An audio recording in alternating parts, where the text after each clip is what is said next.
So, as an Uber bull and an optimist, it is sometimes hard for me to wrap my arms around the more conservative bulls and their estimates regarding Tesla and Tesla stock. Is that true for you as well? Well, I'm Randy Kirk, and I'm going to be talking about that today. And if that's useful and valuable and you think it'll be helpful, hit the like button now, or maybe you'll hit it later when you realize it is helpful or at least entertaining. So also got some great shows coming up this weekend. If Cathie Wood releases her regular monthly financial analysis tonight, I will do a report on that tomorrow. And we've got my numbers are coming out on either Sunday or Monday, my estimates of what the earnings report is going to look like on the 19th. So that's just a few of the things that are coming up just in the next couple of days.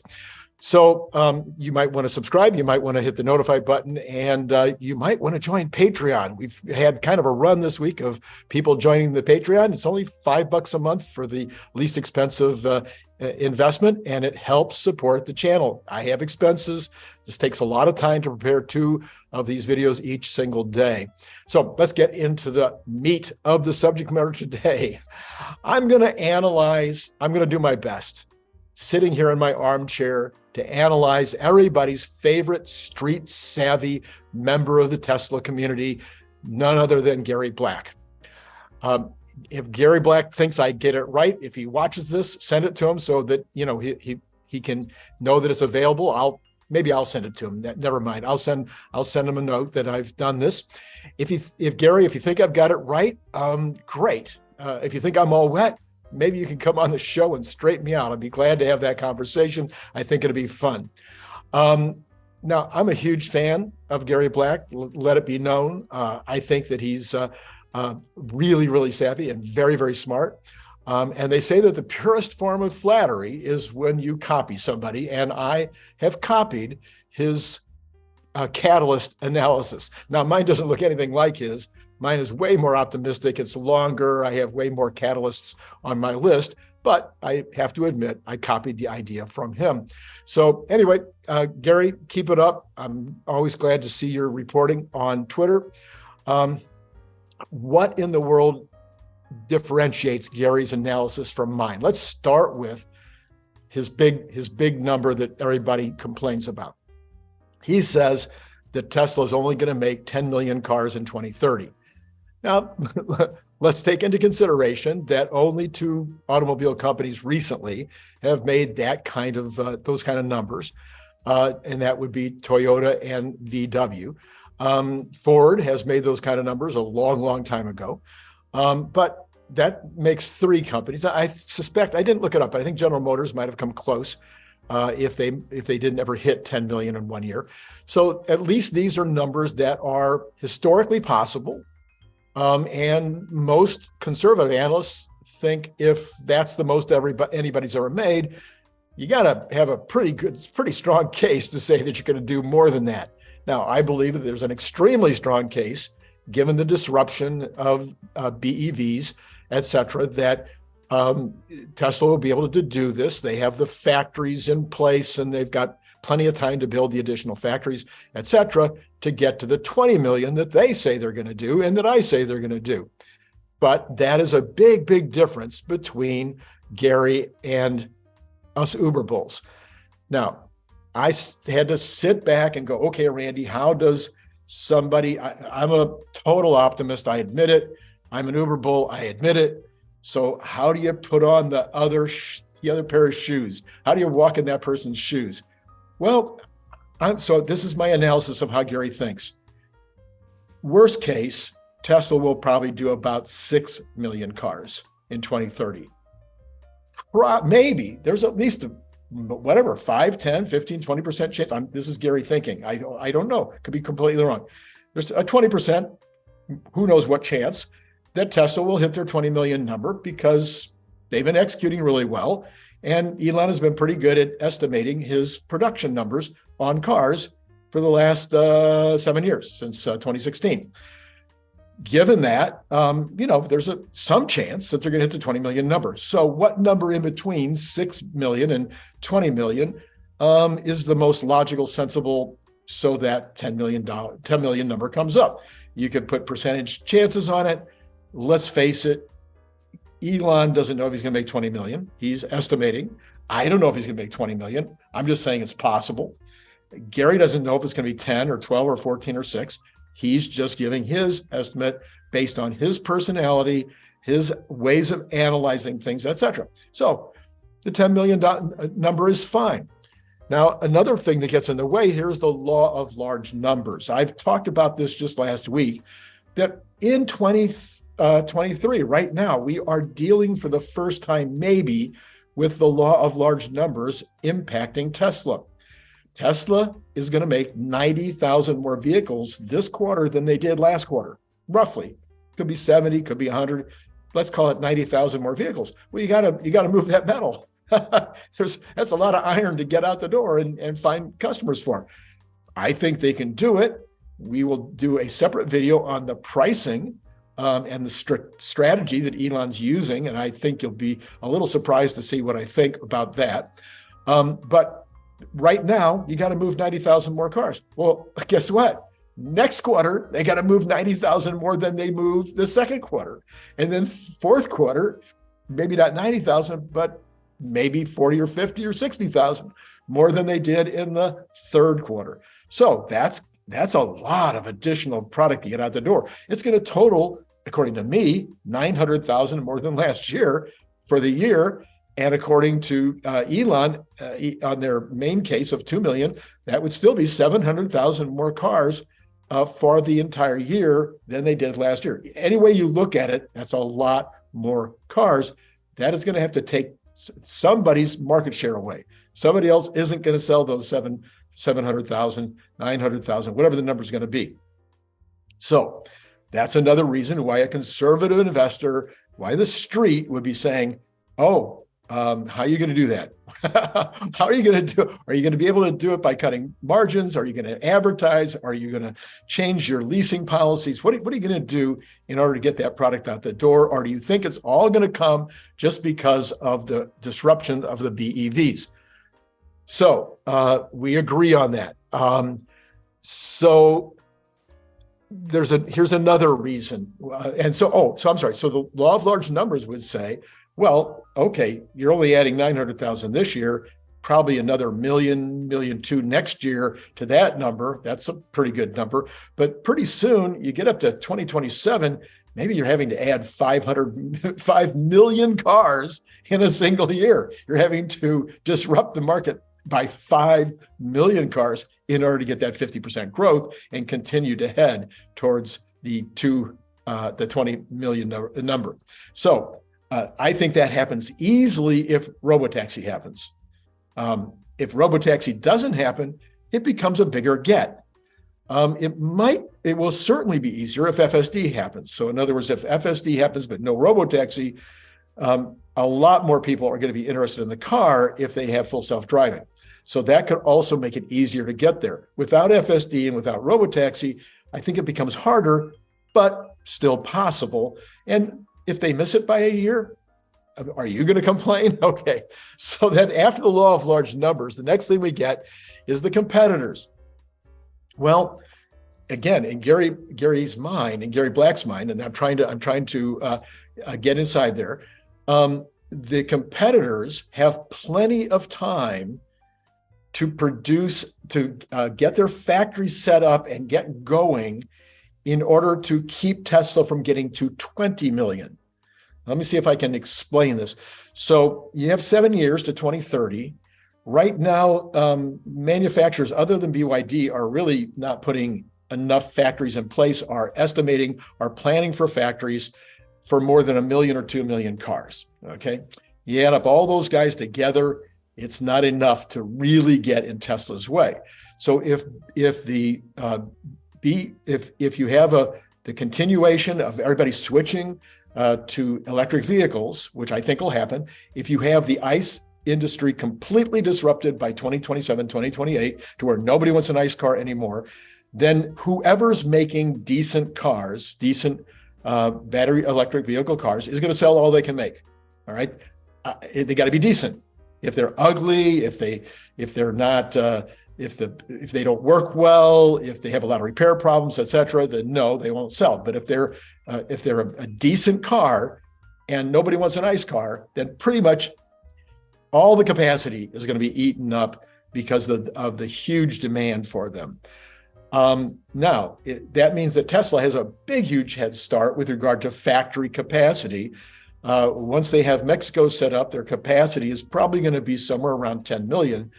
And that's without any new factories after that. And we all believe that they will open 2, 3, 4 more factories fairly soon, giving them the capacity to get there. But nobody else is talking that way except BYD. So BYD is not telling us about future factories. However, their ramp would indicate that they're headed towards at least 6, 7, 8 million cars by the end of the decade. But so, in other words, one of the reasons why I think the 20 million is possible in terms of the selling side, I think the production side, slam dunk. I don't know what Gary thinks about that. But on the selling side, one of the reasons I believe that the selling side will be easy is because nobody's going to make the capacity. And that assumes the ICE age ends 2027, 2028, somewhere around there. All right. And everybody wants an electric car. The competitors, though, if they're shooting for the 20 million, in other words, if Tesla's shooting for 20 million, and we have 7 years to go, a General Motors, a Ford, a Volkswagen, a Hyundai, Kia, Toyota, any of these companies that have the kind of background, history, knowledge, ability to make cars, if they said tomorrow or next year, we're going to open up 5 factories with this kind, they still have time to do that to keep Tesla from getting to 20 million. I don't think they have time to do that to keep them from getting to 10 million. And that might be part of what Gary's thinking as well. All right. So to wrap up the 20 million versus 10 million story, I think that every Tesla shareholder will be thrilled if Tesla hits 10 million. And so I think Gary would be thrilled if they hit the 10 million. And I did an entire video on the story that I just gave a little short version of, which you can go back and see how Tesla will easily make 20 million and how I believe they will easily sell 20 million. All right. So the next part of this story is that Gary doesn't give much value to the smaller divisions of Tesla and those that haven't started making product yet. So I was like, okay, if these were separate companies, if you follow me, that I'm saying split off these companies, give us a stock dividend. We'll love being able to play Tesla in some other stocks, split off the robot, split off the charging stations, even split off energy. I think it would be give tremendous stockholder value to do that. But while they're within the Tesla business, just like Apple, just like General Electric, just like so many other companies, it is not, the street is not going to value these companies until they're like 10 or 20% of the total sales and profits of the auto division. That's going to be true in particular for my pillars, energy, which I think should have a huge value right now, and other people that are taking a hard look at this think that it should be at $80 a share, 70, 80, 90, even $100 a share out of the 200 that we're talking about right now. I agree. It should be. All right. The robot. Yeah, they haven't made any yet. They haven't started selling yet. But the concept, the opportunity is so huge. So risky investors are going to say, I want a piece of that. I want a piece of that. I'll take a little bit of a risk because the reward is so massive. And that's true for energy as well. The semi-truck, I see that as a separate division. I don't see the semi-truck as being included in automotive. It is a completely different buyer, a completely different process, completely different competition, a completely different regulatory process. So much is different about the semi that I put it into a separate category. And I believe it will be close to or equal to all of the other auto and light truck sales combined. And I think it'll be equal to, or might be greater than, or be around the same amount as the energy storage division too. The only two divisions I see getting bigger are the robot, the Optimus robot, and the other robot, which is the robotaxi. All right. So if you don't, and then you look at all these other smaller divisions like energy, like the supercharger stations, eventually the mega charger stations. You look at insurance. You just go down the list of all the other small divisions. They're never going to be 10%. Okay, so they're never going to be valued by the street. And I think that Gary understands that, and I do too. But it drives me crazy, okay? Because some of those are going to be very large companies with billions of dollars in profits, and yet they will have no value as the street sees them. So I think that Gary is starting to model. He mentioned the other day in a tweet, I think he's beginning to model energy storage into the mix, but I think he's modeling it at less than $1 billion of profit for the year. I could be wrong about that, and maybe you guys could comment below and let me know if I'm wrong about that. He's talking about it doubling from last year, and I think that's about where it was last year. So I think energy storage will 4 times or more. If Lathrop isn't fully ramped yet, it will be. We're waiting for Bradford Ferguson to let us know exactly what the number is right now, but he kind of gave me a wink and a nod at 10 per day. Which would be $20 million per day of revenue, and roughly, even at 33%, would be $6 million a day of profit. So that'd be $500 million in profit for quarter 1, if that was the number. By quarter 2, I think this will double. By quarter 4, I think that the profit will be running at $2 billion per quarter just for Lathrop.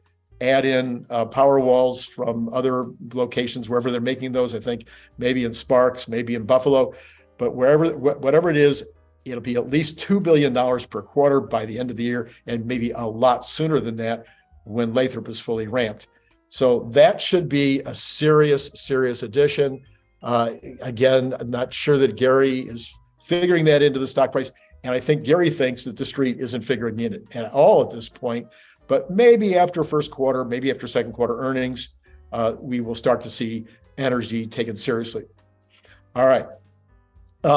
Then, of course, I just mentioned about semi. It's one of my 5 pillars. Elon says it'll be 50,000 trucks next year, 2024, the 50,000 trucks. Now, if Rivian came out and said they were going to do 50,000 trucks next year, which in fact they're saying they're going to do 40 or 50,000 this year, then they have a street value. They're making a few trucks, not a lot, but they're getting a value. Now, these are not semi trucks; these are much smaller trucks. But the 50,000 trucks that Elon is talking about, he's building a factory for them, and they are building them now, and they are selling them now. And 50,000 trucks. I've said this before, but I think for those of you who haven't seen me before or who haven't paid attention to this, 50,000 trucks is the equivalent of 250,000 Model Ys. So in other words, the little factory addition that they're doing to Sparks in order to build those 50,000 trucks is the same as the first phase of Austin or the first phase of Berlin. And it's probably more than that in profit.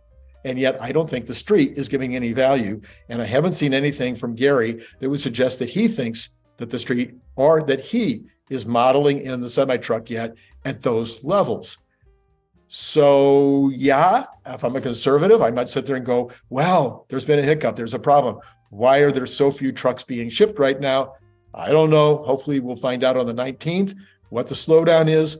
Maybe Elon will reconfirm the 50,000 for 2024. Maybe he'll give us a little bit of the story around how that's going to happen, because it's a little confusing to me on how the ramp will go. If they're not going to start to ramp the actual line until first quarter 2024, when the factory addition is completed. So I'm a little confused by that. But if we get a little more color, a little more reporting on how that's going to happen, I think the street needs to start putting that in their valuation. All right. And I also understand that Tesla hasn't shown the pricing yet. And that would be helpful so that we know how to at least figure out what the margins might be and what the total sales might look like. I'm figuring it at 300,000 minimum for the short range version, maybe 350,000 for the long range. And then you've got FSD eventually on top of that. All right. 2023 sales and profit. I am saying that it's impossible for Tesla to make less than 2.21 million cars without intentionally cutting production. And the only reason to intentionally cut production would be to keep the prices up. Elon says he's not going to intentionally cut production and that he'll cut prices as necessary in order to keep production fully ramped. If you can show me a way that he can do less than 2.2 million, I took a look at Troy Tesla, at his numbers and stuff. No, he's showing there would be intentional reduction in production in both Austin and in Berlin in order to keep those numbers down the rest of the year. There's no other way to read that. If you got another way to read that, you let me know. So only one of two things can happen, or maybe they can happen in some combination, but not. Okay, let me explain. Either Tesla makes 2.21 million cars and has to cut margins, maybe down to 20%. Maybe it's true. All right. Or they cut production in order to keep margins up. So maybe they only do 2 million cars, but they do it at 23% margin. One of the two, and maybe something in between. Maybe they do 2.1 and margins are 21.5. I don't know. But you're not going to have cutting back to 2 million and also 20% margins unless it's a horrible year and the world goes into some horrible recession and or depression. Tesla's not able to find it in new markets. I think I saw this morning they're open in Malaysia. So they can't find the new markets. They can't find the price point that does it. They can't find the incentives. They can't advertise it to have it. They don't find a way to keep it at 2.21 million and also keep their margins above 20%. That doesn't mean they lose money. It just means they don't make as much. All right. But I can see, as I mentioned before, how Gary and the street could both be going, prove it. All right. Number 6, we are in a risk-off market. The current values of all growth stocks are generally far below where they were a year ago. The street would say that Tesla needs to prove itself every single quarter, and I get that. Okay, they have a high PE for a risk-off market. They do not have a high PE if we were in a risk-on market. In fact, if nothing changed, if Tesla just kept doing what they were doing, there was no big news, no news about Optimus going into production, no new reveals on the Cybertruck. I mean, literally nothing happened between now and the end of the year, except that the market became risk-on and all PEs started to increase, especially on growth stocks. Then Tesla's PE would probably go up based on the change in the attitude of the market. However, a lot of those things are going to happen. You're going to have a reveal on the Cybertruck of some kind. You're going to have first deliveries. You're going to have first reporting. All those things are going to be catalysts. You're going to have, in my opinion, you're going to have a reveal on the Optimus robot by the end of the year. That is going to be huge. I think there will be some kind of a news break with regard to Tesla semis going into full production. That'll be huge news. You'll have the groundbreaking from Mexico, and maybe there'll be some other news on Mexico, including maybe some pictures of the 2 or 3 or 4 cars that they're going to make on that Generation 3 platform. All that could be potential catalysts. I'll need to put out a new catalyst list. All right. But for now, I get it. 50%, 50 PE, 40 PE is probably realistic. It probably is why we're in this trading range right now. We'll continue to be in this trading range until the first quarter results.